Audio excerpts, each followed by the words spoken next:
임신함을 알고 그의 여주인을 멸시한지라.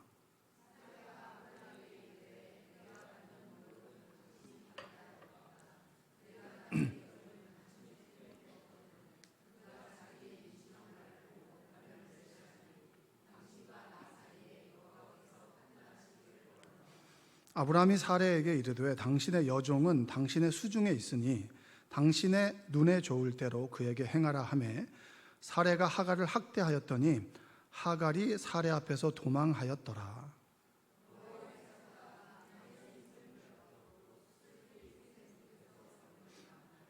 이르되 사레의 여종 하갈아 내가 어디서 왔으며 어디로 가느냐. 그가 이르되 나는 내 여주인 사레를 피하여 도망하나이다.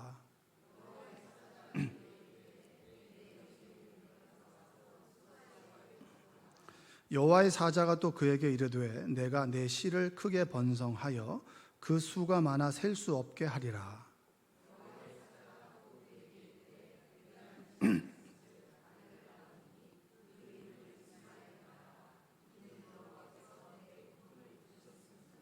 그가 사람 중에 들나귀 같이 되리니 그의 손이 모든 사람을 치겠고 모든 사람의 손이 그를 칠지며 그가 모든 형제와 대항에서 살리라 하니라.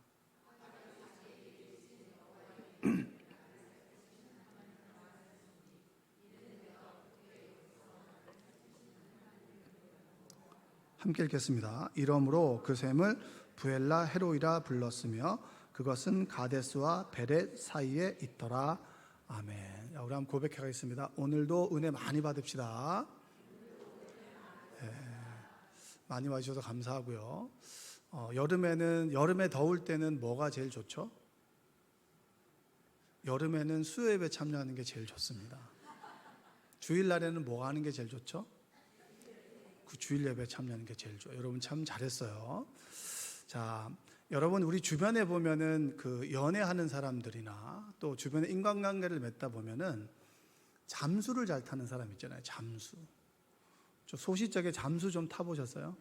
물속에서 잠수하는 거 말고 인간관계에서 조금의 어려움이 있으면은 쏙 사라지는 사람들 있잖아요. 잠수 타고 남자들은 뭐 소위 좋게 얘기해서 동굴에 들어간다고 얘기하잖아요. 입 딱 다물고 그냥 그 상황을 좀 외면하는 사람들이 있죠. 그 연인 관계에서 잠수 타는 남자는 계속 만나야 됩니까? 안 만나야 됩니까? 잠수 타는 여자는 만나야 되나요? 안 만나야 되나요? 안 만나야 되죠. 그렇죠? 왜 그 사람을 만나지 말아야 되냐면 어떤 문제가 생겼을 때 그 문제를 적극적으로 해결하기보다는 회피한다는 거예요.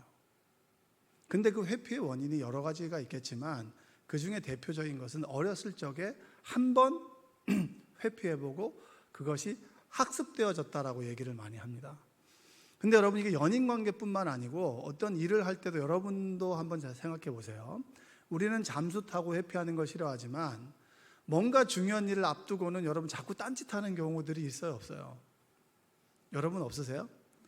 저는 왜 이렇게 자꾸 딴짓을 하는지 몰라요. 분명히 이걸 해야 되는데 하기가 싫으니까 자꾸 딴짓을 하는 거예요. 책상도 닦고 공부를 하면 애들 공부 책상 닦잖아요. 책상 닦고 그리고 보면은 책 정리하고 그리고 엎어져 자요. 공부를 해야 되는데 공부해야 된다는 걸 알죠. 근데 이제 그게 하기 싫으니까 회피하는 거죠. 어렸을 적부터 하기 싫은 일부터 먼저 해라라고 가르쳐줘도 이게 쉽지는 않잖아요. 성경에서 봐도 어떤 중요한 상황이 생겼을 때 잠수 타는 사람도 있고 회피하는 사람들이 있어요. 그 중에 오늘 대표적인 인물이 하갈이라고 하는 사람입니다. 하갈. 누구라고요? 하갈이라고 하는 사람이죠. 아브라함은 아내가 둘이 있었습니다. 사레하고 그 다음에 누가 있었죠? 하갈이죠. 근데 하갈을 우리가 번역을 할 때 첩이라고 번역을 하지만 정확하게 얘기하면 지위로 따져봤을 때는 사레랑 똑같은 동급입니다. 아내예요. 첫째 부인, 두 번째 부인인 거예요. 근데 이게 번역될 당시에 이제 그 말을 쓸 수 없으니까 뭐라고 하냐면 첩이라고 얘기하니까 우리는 뭐라고 얘기하죠? 첩이니까 하갈을 볼 때 조금 부정적으로 봅니까? 긍정적으로 봅니까? 부정적으로 보죠. 근데 하갈이 첩이 되든 부인이 됐든 간에 원인 제공은 누가 한 거예요? 사라가 한 거예요. 사레가 아들을 낳을 수 없으니까 10년이 지나고 난 다음에 아들을 낳지를 못하니까 당신이 그러면은 아내를 취해서 결혼을 해서 아들을 좀 낳아봐라라고 해서 하갈이 본인의 의사와 반하게 해서 아브라함과 동침을 하게 되고 부인이 되고 아들을 낳게 됐단 말이에요. 그러니까 그 상황은 사실은 사례로부터 주어진 것인데 하갈은 두 번째 부인이 아니고 첩이 된 거예요.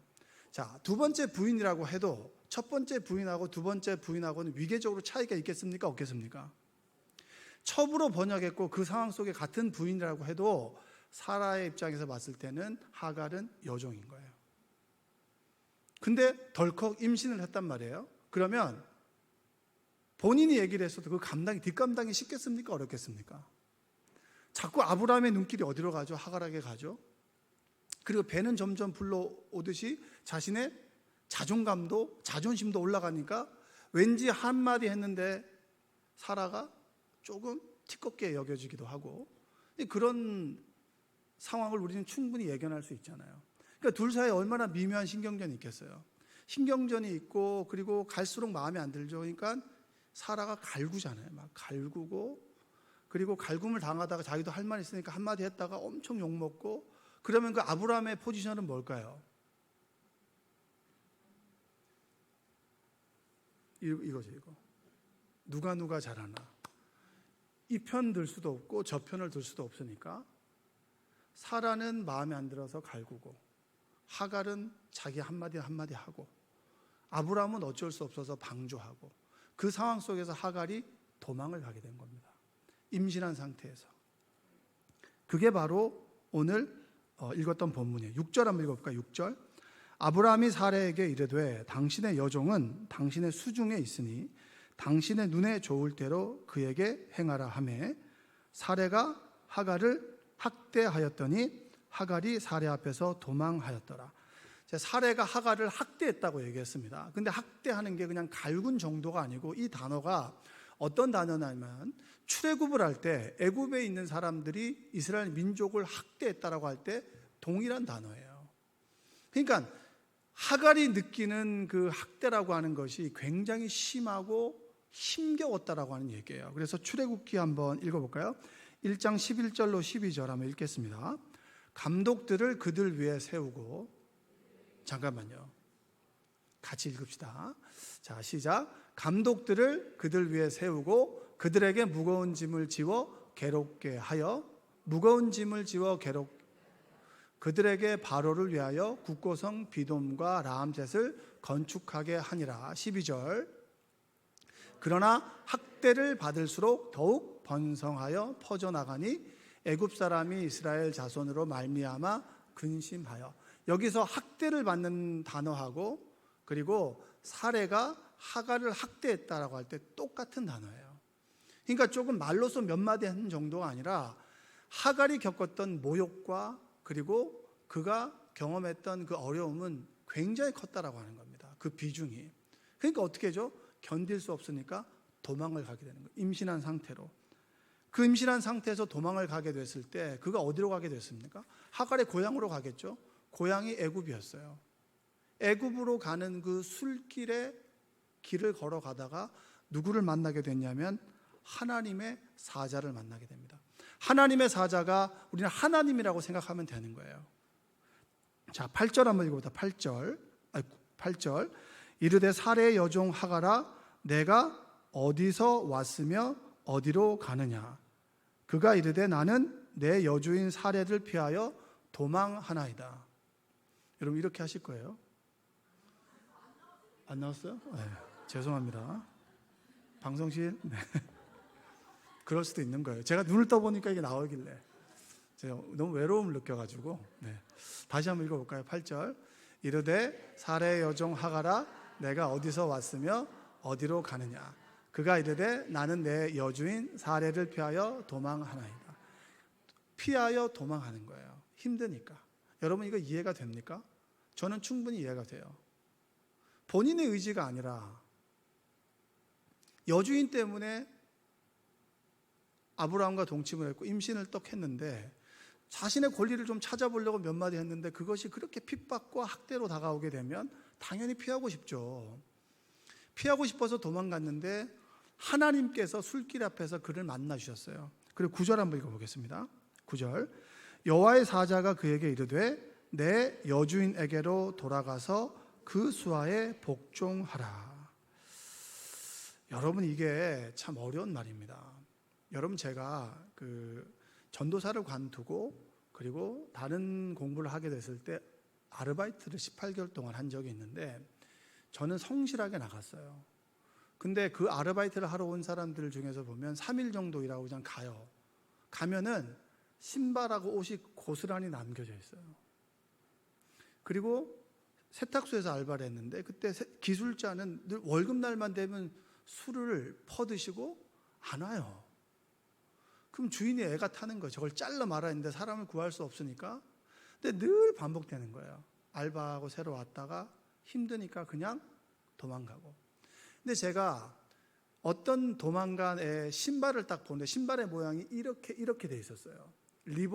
리복이었는데 여기 발목까지 올라오는 거, 그게 이게 딱 널브러져 있었는데, 그 신발을 딱 보는데 저 신발이 내가 벗어놓고 간 신발 같은 거예요. 저도 그런 또 전과가 있거든요. 힘들어가지고 군대 제대하고 난 다음에 우리 교회 다니던 본교회 그 권사님이 그 울산 화학공업단지에서 그 노동자들 관리하면서 그 소위 노가다죠, 노가다. 그래서 제가 노가다 특채로 갔는데 추운 겨울에 얼마나 하기 싫어요. 그래서 한 일주일을 가고 한 보름을 갔는데 너무 가기 싫은 거예요. 그래서 제가 갔다 오겠다고 얘기하고 거기 한 다른 데는 나른 거죠. 그때 그 신발이 그 공장에 있을 거 아니에요. 근데 그분이 친절하게 그 신발을 우리 어머니에게 갖다 주셨어요. 그 우리 어머니가 무슨 얘기를 했겠어요. 죄송합니다. 제가 우리 아들이 좀 이러저러해서 변명하는데, 제가 그 입장을 좀 이해하게 되겠네요. 이제 부모가 돼 보니까 제가 그 사람 이해하겠네요. 힘들고 어려우니까 도망가는 거죠. 하갈과 우리는 경중을 다르지만 우리도 충분히 힘들고 어려우면 회피하고 도망갑니다. 그런 경험을 한 번씩은 다 있으실 거예요. 그런데 하나님의 사자가 힘든 사람을 만나서 길을 열어주는 것이 아니라 한 말이 좀 잔인한 말이에요. 다시 돌아가라는 거예요. 내 여주인에게로 돌아가서 그 말에 복종하라는 거예요. 억울하죠. 하갈의 입장에서는 억울합니다. 내가 왜 그런 경험을 해야 되고 내가 그런 대우를 왜 받아야 되는지 모르겠고, 하나님이라면 사라를 바꿔줘야 되죠. 나를 대하는 사라를 바꿔줘서 내가 다른 대우를 받게 해줘야 되는데, 사례는 그대로 있고 나는 들어가라는 거예요. 나만 그 고통을 감내하라는 거죠. 그게 얼마나 여러분 불합리한 하나님의 지시입니까? 여러분, 다시 돌아가는 게 쉽겠어요, 어렵겠어요? 제가 노가다를 갔다가 뜩 하기 싫어가지고 도망갔는데 며칠 지나고 난데 다시 엄마가 가라고 하면 가고 싶겠어요, 안 가고 싶겠어요? 안 가고 싶죠. 일도 힘든데 쪽팔리잖아요. 가서 내가 이러이러해서 변명하기도 그렇고, 아니 일자리가 여기밖에 없어, 내가 딴 데가 일할 수 있지, 이런 수많은 생각들이 있을 거 아닙니까? 다시 돌아가라고 했을 때 다시 돌아간 하갈도 괜찮은 사람인 거예요. 하나님의 음성이 어떠했길래 돌아가게 했느냐? 하나님의 음성을 들었을 때 하갈은 나를 이해하시고 나를 바라보시는 그 따뜻함을 느꼈겠죠. 그래서 다시 돌아갔습니다. 돌아갔어요. 힘들고 어려운 상황 속에 도망갔어요. 우리는 늘 회피하죠. 힘드니까. 근데 다시 돌아가라고 했을 때 여러분 돌아가실 수 있으세요? 참 어렵습니다. 그러나 그리스도인들은 내 고통이 어렵다고 회피하는 것이 아니라 직면하는 것이 우리에게 필요합니다. 직면하는 여러분 되시기를 주님의 이름으로 축복합니다. 힘들고 어렵다고 다 피하고 도망가면 어떡해요? 마주 봐야죠. 마주 봐야 될 거 아닙니까? 네 주인에게 다시 돌아가서 그가 하는 말을 듣고 그가 하는 불합리한 말 속에서도 순종해라는 거예요. 그게 바로 하나님의 말씀이었어요. 가혹했지만. 우리가 신앙생활 하다 보면 좀 어렵다고 여러분 뽀로로 사라지는 사람들 많아요. 연초에 임명받았지만 중간에 바람과 같이 사라지는 사람들 많아요. 이유가 있죠. 그런데 여러분, 그 중에서도 끝까지 그 자리를 지키고 시간을 마치려고 하는 사람들이 있는 거예요. 저는 그분들을 참 존경합니다. 하나님께서 임명해 주셨으니까 내가 어떻게든지 간에 연말까지 내가 그 사명을 마무리하고 싶다라고 하는 하나님과의 약속을 지켜나가는 사람들. 그분의 기도 제목은 뭔지 아십니까? 그 사명을 지킬 수 있도록 환경과 여건을 열어달라는 거예요. 여러분들 그런 기도 좀 하시기 바랍니다. 제가 예배 드리기가, 봉사하기가 어렵습니다. 그러나 주님, 하나님께서 임명해 주셨으니까 올 연말까지는 그 임명을 감당하길 원합니다. 여러분들이 이 설교를 듣고 연말 마치고 모든 걸 관두지 않는 또 이때라 이래가지고 연말까지만 하자, 또 이게 하나님께서 응답을 주셨다, 그런 응답 아닙니다. 네? 어떤 상황과 어려움이 있을 때 그 상황을 좀 직면해서 하나님 앞에서 한번 눈물을 흘리면서 여러분의 밑바닥을 좀 보시는 그런 시간이 우리에게는 필요합니다. 내가 강하고 모든 걸 할 줄 알았는데 아니구나. 내가 이 상황을 모면하기 위해서 끊임없이 변명하고 회피하려고 하지, 이 상황을 맞닥뜨리기가 내가 어렵고 힘들구나, 너무나 연약하구나, 도망치고 싶구나라고 하는 자신의 견적도 알고, 그리고 그 앞에서 눈물로 기도하면서 하나님 어떻게든지 내가 하루하루 한 발 한 발 견뎌보고 싶습니다라고 하는 눈물과 기도의 시간이 있을 때 나를 알고 하나님이 필요하다라고 하는 것을 알 거 아닙니까? 사람들이 저에게 왜 기도하냐고 물어보면 저는 단호합니다. 내가 못하기 때문에 기도한다고. 이거 하기 싫기 때문에 기도한다고. 내 재주로 이걸 못하기 때문에 하나님의 도우심을 구하기 위해서 기도한다라고 얘기를 해요. 기도가 하나님의 대화고 하나님과의 영적 만남, 그걸 다 떠나가지고 원초적인 저의 기도는 뭐냐면, 이 어려운 상황을 내가 이겨내길 원하는데 이겨낼 힘이 없어요.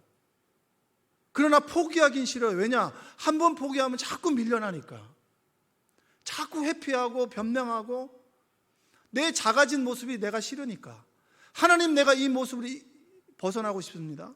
이 어려움을 다시 한번 해보고 싶습니다 라고 하나님 앞에 무릎 꿇고 견디며 기도하는 시간이 우리에게 필요한 거예요. 그럴 때 우리 믿음이 성장하는 거 아니겠습니까? 영적인 근육이 생기는 거 아닌가요? 조금 힘들다고 불평하고 불만하고 푹 숨어버리고, 그리고 좀 지나면 언제 그랬냐는데 쏙 나타나가지고, 그런 모습이 얼마나 우리에게 많아요. 그런 패턴이 반복되다 보면 우리에게 성장과 성숙은 없는 거예요.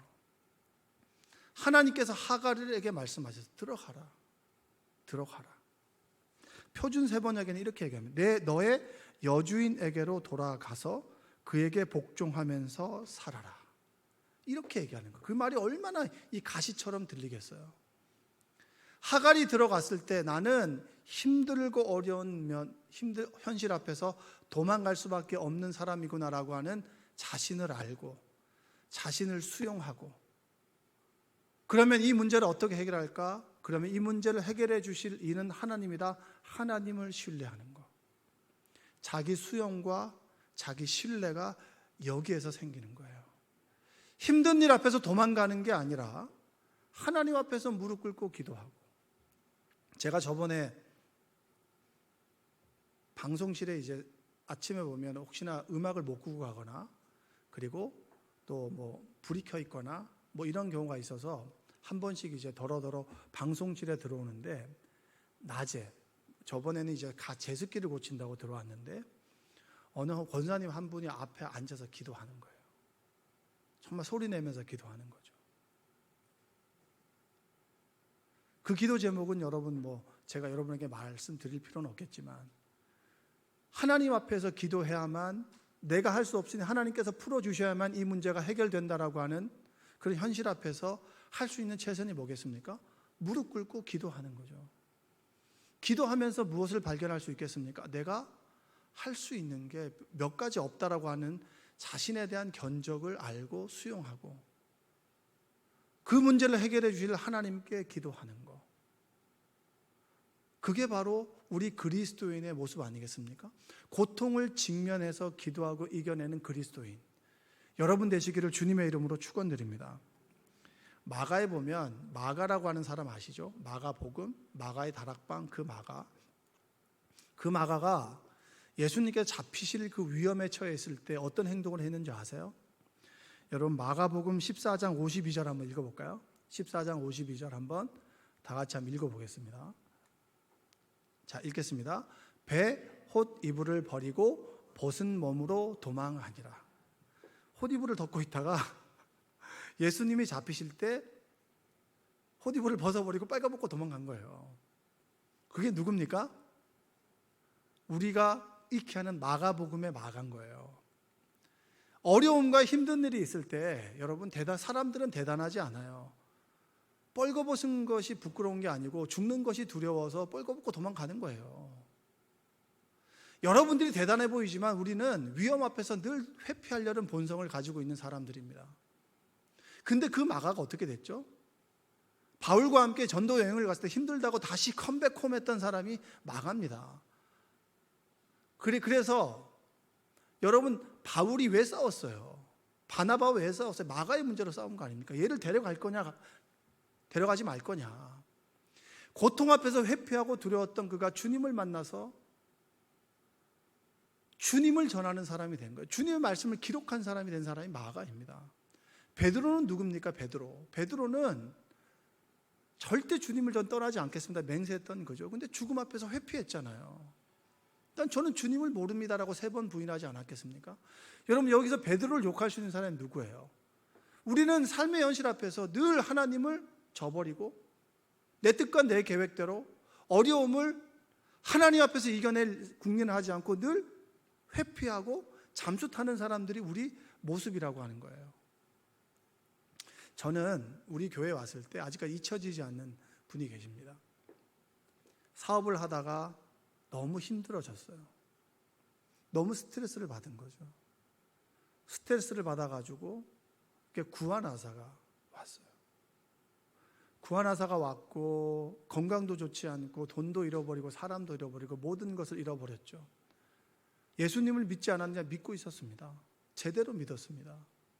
그 고통이 찾아왔을 때 저는 그 권사님이 어떻게 하시나 쳐다보니까 늘 앉았던 그 자리에서 새벽 예배, 수요 예배, 그리고 주일 예배, 힘들고 어려울 때 주님 앞에서 이 자리에 앉아서 우시더라고요.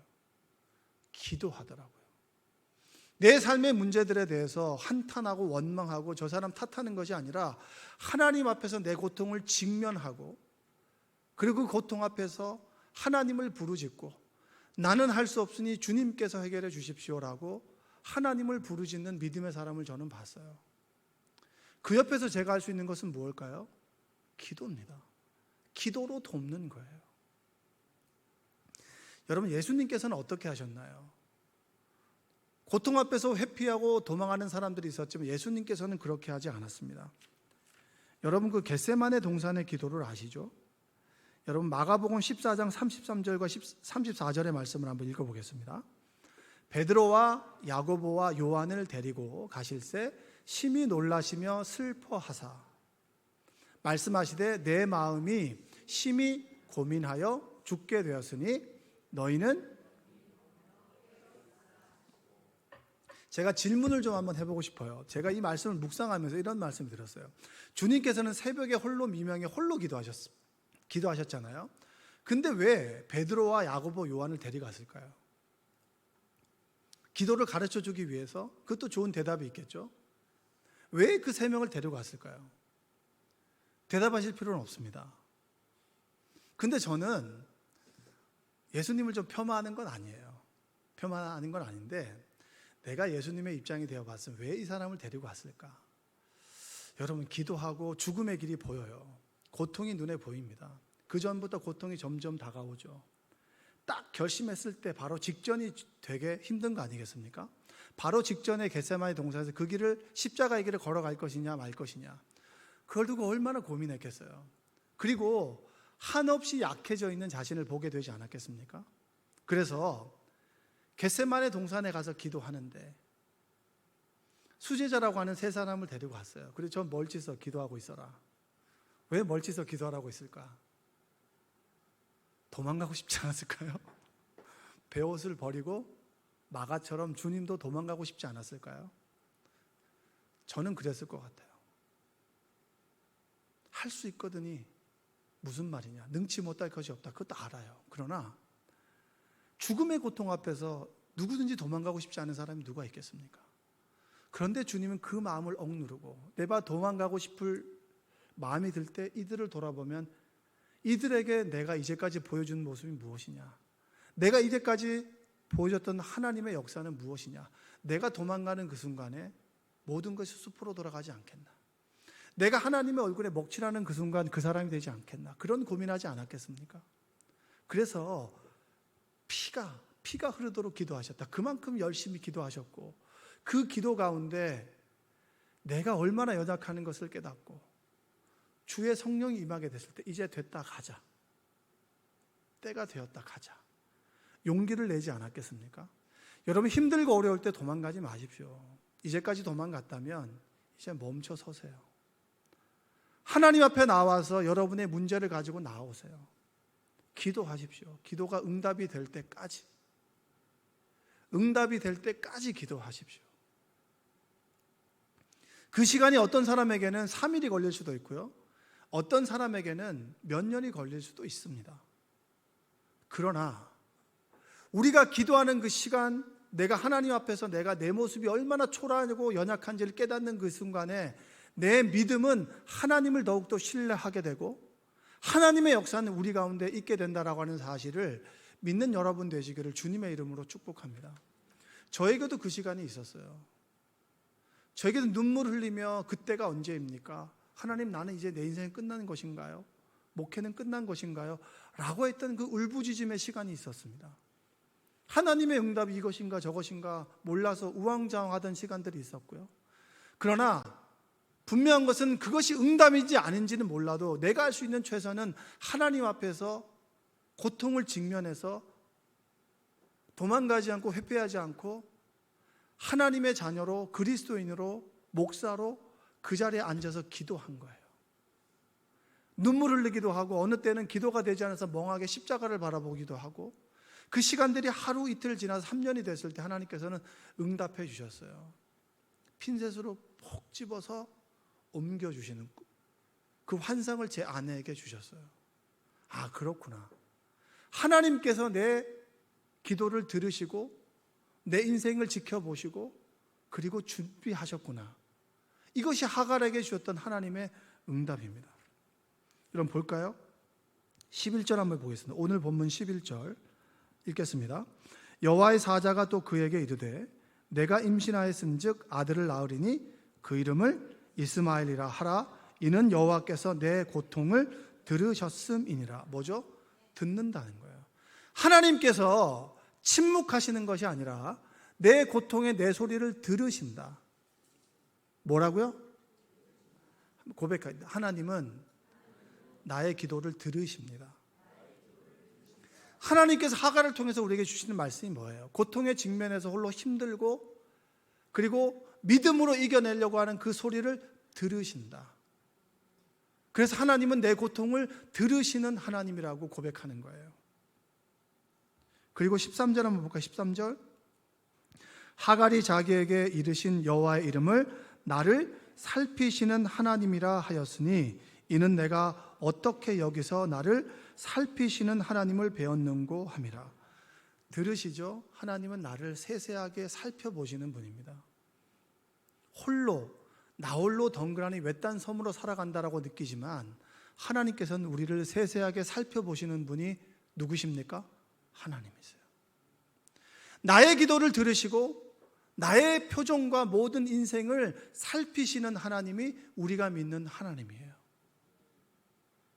들으시고 살피시고 수동적으로 끝나나요? 그것이 아니라 우리 10절 한번 보겠습니다. 여호와의 사자가 또 그에게 이르되 내가 내 씨를 크게 번성하여 그 수가 많아 셀 수 없게 하리라. 준비하시는 하나님. 하갈이 힘들어서 도망갔잖아요. 들어가라고 했어요. 들어가라고 하시면서 하나님께서 뭐라고 하셨어요? 내가 너의 기도, 너 고통을 소리를 들었다. 그리고 너의 인생을 살펴본다. 그리고 네가 살아 앞에서 힘들고 어려운 시간을 보낼 때 나는 너의 길을 준비한다. 하나님의 길이 준비되기 전에 도망가지 말라는 거예요. 견디라는 거예요. 상황을 회피하지 말고 직면해서 믿음으로 그 순간을 이겨내라는 거예요. 여러분이 싸울 때 하나님은 길을 만들어 가신다는 거예요. 믿으십니까? 하나님께서 길을 만드시는데 그 길이 준비가 되지 않았을 때 뽀로로 도망가지 말라는 거예요. 잠수하지 말라는 거예요. 회피하지 말라는 거예요. 고통 앞에서 힘겨워도 하나님 앞에서 울고 불고 울부짖을 때 하나님께서는 믿음의 사람들을 보내주시고 들으시고 살피시고 길을 열어 가신다. 저는 하갈을 통해서 나의 인생을 맞으실 하나님을 만났습니다. 여러분도 그 하나님을 만나는 여러분들 되시기 바랍니다. 힘들고 어려울 때 도망가지 마십시오. 힘들고 어렵다고 변명하지 마세요. 욕을 먹더라도 그 앞에 서서 기도하면서 하나님께서 역사하심을 기대하고 기도하는 여러분들 되시기를 바랍니다. 믿으십니까? 저는 모르겠지만 여러분들도 어떻게 보면 하갈과 같은 심정에 있는 분들도 계실 거예요. 그분들에게 여러분, 도망가는 것이 능사가 아닙니다. 하나님의 일을 할 때도 때로 욕먹을 수 있죠. 왜냐, 사람들은 낱말하기 좋아하거든요. 그 사람의 상황과 처지를 알기 전에 낱말하는 걸 좋아하는 거예요. 여러분도 낱말하셨잖아요. 근데 그 말 들고 도망가지 말라는 거예요. 하나님 앞에 무릎 꿇고 기도함으로 하나님의 역사를 기대하는 마음으로 견디십시오. 상황을 직면하십시오. 직면할 때 성장하는 것이 도망갈 때 절대 성장할 수 없습니다. 여러분과 제가 지금 2023년 한 해 중반을 살아가고 있습니다. 여러분의 사역을 한번 돌아보십시오. 여러분의 한번 믿음을 좀 돌아보십시오. 기도 생활을 좀 돌아보십시오. 여러분의 현실 앞에서 나는 어떤 태도를 취하고 있는가? 앞으로 나아가기 위해서 지금 직면하고 있는 것인가? 또 회피하는가? 잠수 타고 있는가? 여러분들의 상황에 직면하여 하나님을 만나는 여러분 되시기를 주님의 이름으로 축원드립니다. 기도하겠습니다. 사랑과 은혜가 풍성하신 아버지 하나님 감사합니다. 하갈처럼 억울하고 고통스럽고 아프고 힘든 현실을 살아가고 마주하는 우리 성도들에게 힘과 용기를 허락하여 주시옵소서. 그 문제를 가지고 하나님 앞에 나와서 그 문제를 직면하여 기도하고 내가 얼마나 연약하고 부족한 것인가를 깨닫고 하나님의 도우심과 하나님을 신뢰하지 않고는 단 하루도 살아갈 수 없는 존재라고 하는 것을 깨달을 때 하나님께서는 우리의 소리를 들으시고 살피시고 준비하시는 그 하나님을 경험토록 주여 함께하여 주옵소서. 예수님의 이름으로 기도합니다. 아멘.